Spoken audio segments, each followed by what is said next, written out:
A brief toll down the road from our waterfall stop led us to the farm where we were going to take our lunch break. The bus and trailer were still following us, and though I wasn't quite sure what the trailer was for, at least it was being used to haul some horses around. And just to clarify, yes, I see that it is being used, but the horses we were hauling weren't necessarily for our riding tour. Imagine how many of those horses you could fit. Yeah, a lot. Like 8. At least.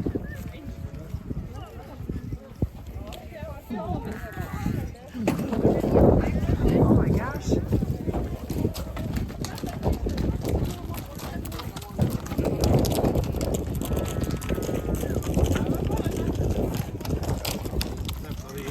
So Laura had a big breakthrough and has been doing really well. So I went ahead and booked our trip. This is a mystery trip, so Laura doesn't really know the specifics of anything. She knows we're going to Iceland, she knows we're riding horses. I'm looking at tours, trying to figure out which one's going to be the best fit. There's a couple of really cool ones that I have my eyes on, and there is one option that's available. So I went ahead and booked it, but it's an advanced tour. So I told Laura she had to become an intermediate level rider by the time we went on vacation, because that's what the tours I thought I was looking at was. Somehow this one snuck through. I did mark her as an intermediate rider. My plan is after the tour's over, then I tell her, like, hey Laura, guess what? Not only did you do this tour and do amazing, but it was an advanced tour, by the way. Well done there. Maybe it'll work out that way. That's my plan. It's gonna be fine. I'm a little nervous to go from a beginner to an intermediate rider in 5 months. Right? It's fine. It's gonna be fine. Everything's gonna be fine. Well, you know what they say about best laid plans. I had hoped to tell Laura after our trip that I had booked her for an advanced horse riding tour. But then a couple of our new friends at lunch, we were sitting at the table and they started talking about how they were a little worried. They didn't know what did it take to be an advanced rider, since this was a tour for advanced horseback riders. And I remember thinking, oh, I really hope Laura didn't catch that. And I looked over at her and she most definitely did catch what they had just said. Whoops. Laura just found out what I did. What type of tour is this? What level is this? This is for advanced. Yeah. I didn't tell her that I booked an advanced. Back when I was a beginner, I could barely trot 9 months ago. I mean, book in advance or for advanced riders. Yeah. Really experienced. Yeah, it was experienced riders. I was a beginner 9 months ago. I couldn't get in the saddle by myself. I couldn't trot. I couldn't canter. I couldn't stop. I couldn't move the horse to go where I wanted it to go. Couldn't do anything 9 months ago. I was going to tell her after the tour and be like, hey Laura, guess what? I actually booked us an advanced tour, but you outed it before I got there. Notice, and then I just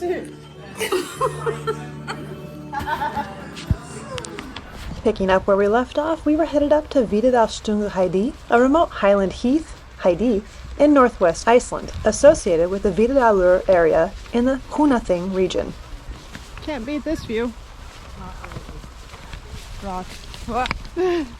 Víðidalstunguheiði is a wide open moorland plateau characterized by rolling terrain, lava fields, wetlands, and glacially shaped features. Like many Haidar, it sits between valleys rather than being a single mountain. The name comes from Víðidalstunga, a historic farm or settlement at the edge of Víðidalur. Heidi means a high, uncultivated grazing heath. 32 kilometers today, and we get to meet a troll lady, so I'm kind of excited about that for day 3. Now, we had been told by Haukur that we might see a troll lady on our ride today. I never saw one, but remote heaths, Heidi, like Víðidalstunguheiði, isolated barren mountain passes, are the kinds of places where traditional storytellers often set tales of trolls, spirits, or hidden people, huldufolk. Even if no famous published legend specifically names troll people in certain areas of Iceland, locals or regional oral traditions might still supersede that, with their own tales and whispered stories about mysterious beings encountered on the heaths. Many small communities have their own localized folk tales that don't always make it into wider published collections. So basically, there could be trolls anywhere you look in Iceland. Areas like Víðidalstunguheiði are closely tied to Icelandic rural history, seasonal movement of livestock, and communal land use. They often appear in local histories and land records rather than major sagas. It remains largely undeveloped, occasionally crossed by rough tracks, and is valued more for grazing, nature, and local heritage than tourism. Yeah. They said we'd pick up more riders, but not like a lot. Anyway, looks like there might be a group of horses we're meeting up with over there.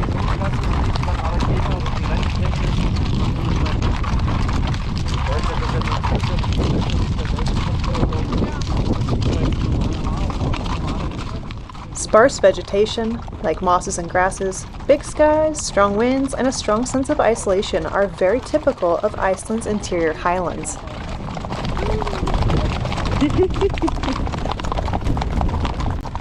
Traditionally, highlands such as Víðidalstunguheiði are used for summer grazing, afretur. Again, I'll put the word above in case I pronounced it wrong. Especially for sheep and horses. These highland commons were vital to Icelandic farming life for centuries. But we were so far. I don't know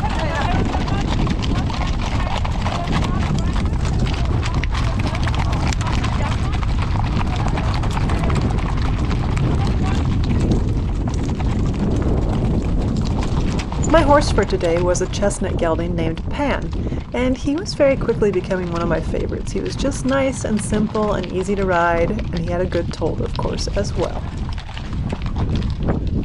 Unlike many countries where riding is a niche activity, in Iceland it's a mainstream way to experience the land, combining adventure travel, cultural history, and horsemanship in one experience. Equestrian tourism in Iceland is immersive, landscape-driven, and culturally rooted, offering riders a rare chance to experience a breed and environment that have evolved together for over 1,000 years. Around 15 to 18% of international visitors participate in horse rides or trekking tours when visiting Iceland, one of the highest rates of equestrian tourism in the world. There are around 80 businesses in Iceland offering horse riding tours, from short farm rides to multi-day highland treks like ours. Oh, that's pretty. Even in years when overall tourism dipped in Iceland, such as during the COVID years, the share of tourists doing horseback riding increased, suggesting it's a stable or growing niche within overall tourism. See what I did there?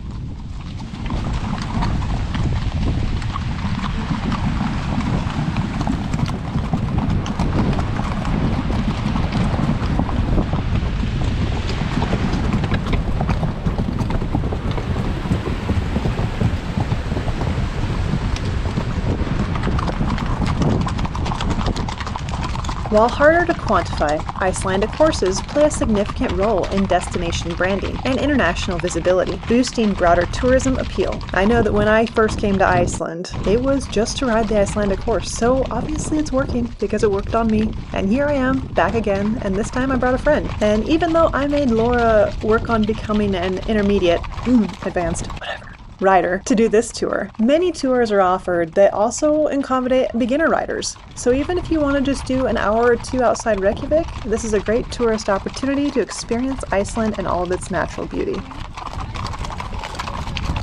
As you may have noticed, the wind had picked up quite a bit, and as we continued to climb in elevation, the temperature continued to drop. So by the time we arrived at the horses, we were ready to do the opposite of what we'd done this morning and layer up.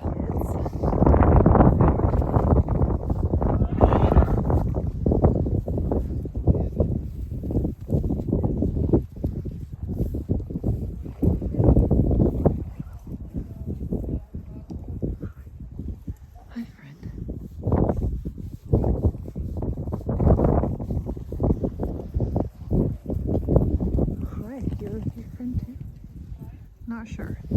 Okay. You're still very cute. Hello. Hi. Better without a glove.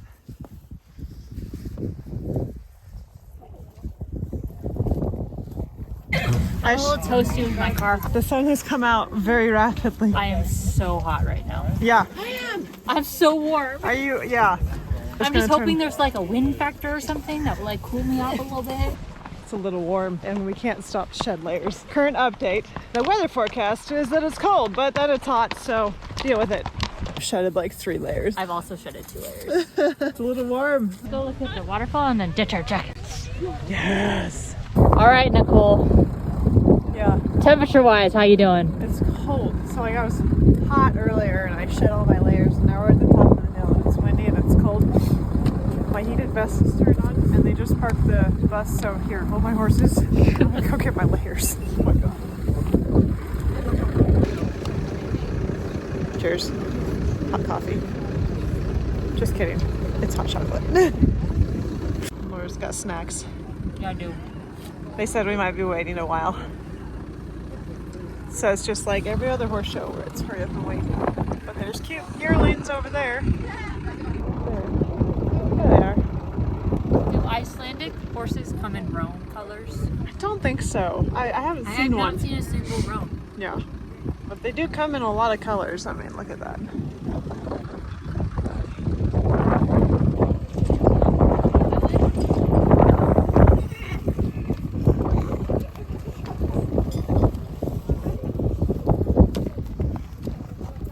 Seems like a long ride. Yeah.